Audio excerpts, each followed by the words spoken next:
ଲୋକେ ଅନୁଭବ କଲେଣି। ଜୟ ଜଗନ୍ନାଥ।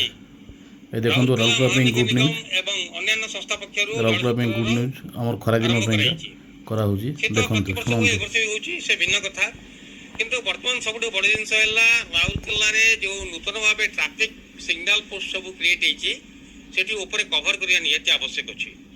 ପୂର୍ବରୁ ଏଠାରେ କଭର ନଥିଲା, ଟ୍ରାଫିକ୍ ପୋଷ୍ଟରେ କଭର ନଥିଲା, ତେଣୁ ଲୋକମାନେ ଇଜିଲି ଯେ ଯାହା ମନ ଇଚ୍ଛା ଯିବା ଆସିବା କରୁଥିଲେ, ଲୋକମାନଙ୍କୁ ଅପେକ୍ଷା କରିବାକୁ ପଡ଼ୁନଥିଲା।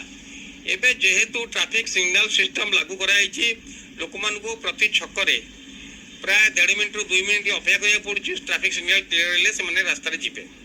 ତ ବର୍ତ୍ତମାନ ରାଉରକେଲାରେ 4ଟି ସ୍ଥାନରେ ଯେମିତି DAV ଛକ ହେଲା, ଆମ୍ବାଗାନ ଛକ ହେଲା, ଟ୍ରାଫିକ୍ ଟାୱାର ହେଲା, ଗଡ଼ିଆଟୋଲା ହେଲା, ହନୁମାନ ବାଟିକା ଗଡ଼ିଆଟୋଲା ଛକ, ଏହି 4ଟି ସ୍ଥାନରେ ଅଟୋମେଟିକ୍ ସିଗ୍ନାଲ ସିଷ୍ଟମ୍ କାମ କରୁଛି।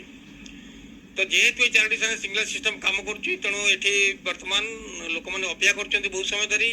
ଆଉ ଯେହେତୁ ଗ୍ରୀଷ୍ମ ପ୍ରଭାବ ଏଠି ବଢ଼ିଲାଣି, ତେଣୁ ଏଠି ନିହାତି ଦରକାର ଷ୍ଟ୍ରକ୍ଚର, ନିହାତି ଦରକାର। ଯେଉଁ ଷ୍ଟ୍ରକ୍ଚର ଉପରେ ଗ୍ରୀନ୍ କପଡ଼ା ଦେଇ ସାଇଡ଼୍ରେ ଗ୍ରୀନ୍ କପଡ଼ା ଦେଇ ଷ୍ଟ୍ରକ୍ଚର ଦରକାର। ଲୋକମାନେ ଯେଉଁ 1 ମିନିଟ୍ 1.5 ମିନିଟ୍ ଅପେକ୍ଷା କରୁଛନ୍ତି, ସେମାନେ କୌଣସି ପ୍ରକାର ଅସୁବିଧା ହେବ ନାହିଁ।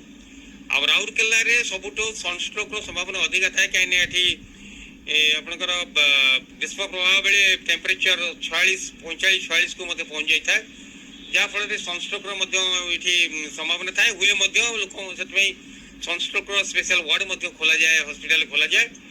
ତ ଏହାକୁ ଦୃଷ୍ଟିରେ ରଖି ରାଉରକେଲାରେ ଯେଉଁ ଉପରେ କଭର ଟ୍ରାଫିକ୍ ସିଗ୍ନାଲ ସିଷ୍ଟମ୍ ଯେଉଁ ଅଛି, ସେଠି ଉପରେ ଗ୍ରୀନ୍ କପଡ଼ାରେ କଭର କରିବାକୁ ଦାବି ହେଉଛି।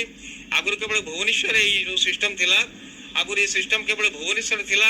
ଯେଉଁ ଛକ ଜାଗା ଯେଉଁ ଅଛି, ଯେଉଁଠି ଟ୍ରାଫିକ୍ ସିଗ୍ନାଲ କାମ କରୁଛି, ସେ ଟ୍ରାଫିକ୍ ସିଗ୍ନାଲ ପାଖରେ ବାଉଁଶ ପୋତାଯାଇ କିମ୍ବା ଷ୍ଟ୍ରକ୍ଚର କରାଯାଇ ଗ୍ରୀନ୍ କପଡ଼ା ଦିଆହେବ। ଅନ୍ୟ କୌଣସି ସହରରେ ଏପରି ନାହିଁ। କଟକରେ ମଧ୍ୟ ଦାବି ହେଲାଣି ସେଠି କରାଯାଉ। ଆଉ ରାଉରକେଲାରେ ଯେହେତୁ ବିଭିନ୍ନ ସ୍ତରରେ ଦାବି ହେଇଥିଲା, ଆମେ ମଧ୍ୟ ନ୍ୟୁଜ୍ କରିଥିଲୁ ଯେ ଖରାଦିନେ ଆଟଲିଷ୍ଟ ଟ୍ରାଫିକ୍ ସିଗ୍ନାଲ ପୋଷ୍ଟରେ କରାଯାଉ, କାହିଁକିନା ଏଠି ବର୍ତ୍ତମାନ ଆଗରୁ ଅପେକ୍ଷା କରିବାକୁ ପଡ଼ୁନଥିଲା, ଏବେ ଅପେକ୍ଷା କରିବାକୁ ପଡ଼ୁଛି। ତେଣୁ ଏବେ ଟ୍ରାଫିକ୍ ସିଗ୍ନାଲ ପୋଷ୍ଟ 4ଟି ଅଛି, ସେଠି ମିନିମମ୍ 4ଟି ପୋଷ୍ଟ ନହେଲେ 2ଟି ପୋଷ୍ଟରେ କରାଯାଉ, ଯାହାଫଳରେ ଲୋକମାନଙ୍କୁ କୌଣସି ପ୍ରକାର ଅସୁବିଧା ହେବ ନାହିଁ। ଜୟ ଜଗନ୍ନାଥ।